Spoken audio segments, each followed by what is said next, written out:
ভারত পাকিস্তান যুদ্ধ হলে পাকিস্তান জিতেই যাবে, কারণ তাদের কাছে পরমাণু শক্তি আছে।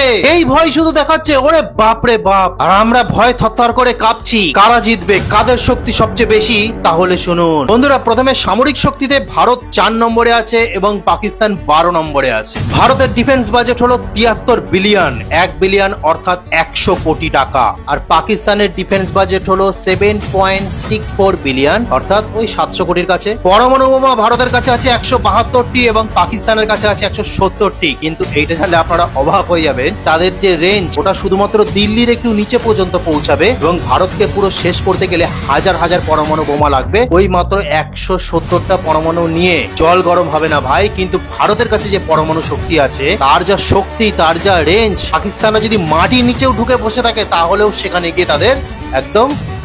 ভারতের কাছে সেনাবাহিনী আছে 26 লাখ, পাকিস্তানের কাছে মাত্র বেচারা 12 লাখ সেনাবাহিনী আছে। প্যারা কমান্ডো ভারতের কাছে আছে 25 লাখ, পাকিস্তানের কাছে আছে মাত্র বেচারা 5 লাখ। কমব্যাট ট্যাঙ্ক অর্থাৎ কামান আছে ভারতের কাছে 4200টা, পাকিস্তানের কাছে আছে 2600টা। যুদ্ধ গাড়ি ভারতের কাছে আছে 1,68,000টা এবং পাকিস্তানের কাছে আছে মাত্র 24,000টা। ইনফ্যান্ট্রি ফাইটিল ভ্যাকেন্স, এটা অত্যন্ত গুরুত্বপূর্ণ কামান, যেখানে ভারতের কাছে আছে 2400টি এবং ওদের কাছে আছে মাত্র 800টি। আর্মরেড ক্যারিয়ার্স অর্থাৎ যুদ্ধ যে গাড়িগুলি থাকে সেখানে আরো অত্যাধুনিক সেই গাড়ি ভারতের কাছে আছে মাত্র 1700টি এবং পাকিস্তানের কাছে আছে 2900।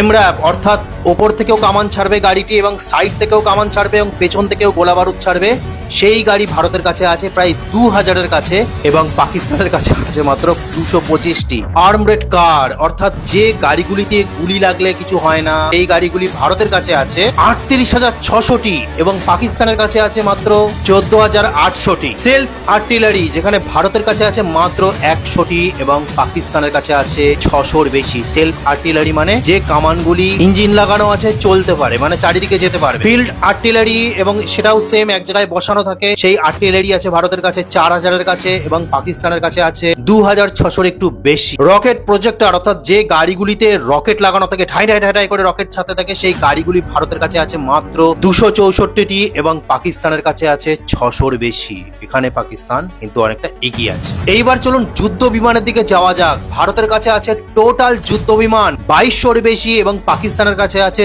1400টি। ফাইটার এয়ারক্রাফট অর্থাৎ যেখান থেকে গুলি বারুদ ছোড়ে সেই এয়ারক্রাফট গুলি, সেগুলি আছে ভারতের কাছে 513টি এবং পাকিস্তানের কাছে আছে 328টি। অ্যাটাক এয়ারক্রাফট অর্থাৎ যে যুদ্ধ বিমানগুলি সরাসরি পরমাণু বম বারুদ ফেলতে পারে নিচের দিকে, সেটি আছে ভারতের কাছে 130টি এবং পাকিস্তানের কাছে আছে 90টি। মাল্টিকোর এয়ারক্রাফট ভারতের কাছে আছে 432টি এবং পাকিস্তানের কাছে আছে 338টি। এই মাল্টিকোর এয়ারক্রাফট হলো সবচেয়ে শক্তিশালী এয়ারক্রাফট, মানে যুদ্ধ বিমান। অ্যাটাক হেলিকপ্টার ভারতের কাছে আছে 80টি এবং পাকিস্তানের কাছে আছে 57টি। WAV যুদ্ধ বিমান অর্থাৎ পাইলট ছাড়া চলবে, ড্রোন বলতে পারেন এটাকে, সেটি ভারতের কাছে আছে 179টি এবং পাকিস্তানের কাছে আছে 300টি। মানে ড্রোনের সংখ্যা ভারতের থেকে পাকিস্তানের কাছে বেশি। এইবার ভারত যেখানে পরিষ্কার ভাবে জিতে যেতে পারে সেটি হলো নৌবাহিনীতে। ভারতের কাছে টোটাল নৌজাহাজ আছে 293টি, যেটি অত্যাধুনিক, খুবই উন্নত মানের এবং শক্তিশালী, যেখানে পাকিস্তানের কাছে আছে মাত্র 121টি, সেটি অত্যন্ত দুর্বল নৌজাহাজ। এয়ারক্রাফট ক্যারিয়ার্স অর্থাৎ যুদ্ধ বিমানগুলিকে নিয়ে যে নৌজাহাজগুলি নিয়ে যায়, সেটি ভারতের কাছে আছে 2টি এবং পাকিস্তানের কাছে কিছুই নেই। অর্থাৎ ভারত যদি চায় তাহলে একদম পাকিস্তানের একদম সীমান্তে গিয়ে সেখান থেকে প্লেন উড়িয়ে কিন্তু ব্লাস্ট করে দিতে পারে, কিন্তু পাকিস্তান সেটা পারবে না। ওরা যদি ওখান থেকে উড়ে আসে তাহলে ভারতের অ্যান্টি মিসাইল আছে, সেগুলি ধ্বংস করে দিতে পারে তাদের। এবার দেখুন ডেস্ট্রয়, যেটা সবচেয়ে শক্তিশালী নৌজাহাজ, মানে চারি সাইড থেকে গোলা বারুদ বেরোবে, ওপর থেকে, সামনে থেকে, পেছন থেকে, সেই জাহাজ আছে 13টি ভারতের কাছে এবং পাকিস্তানের কাছে একটাও নেই। এছাড়াও আপনারা নিচে দেখতে পাচ্ছেন যে নৌজাহাজ তাদের কাছে কি আছে এবং ভারতের কাছে কি আছে।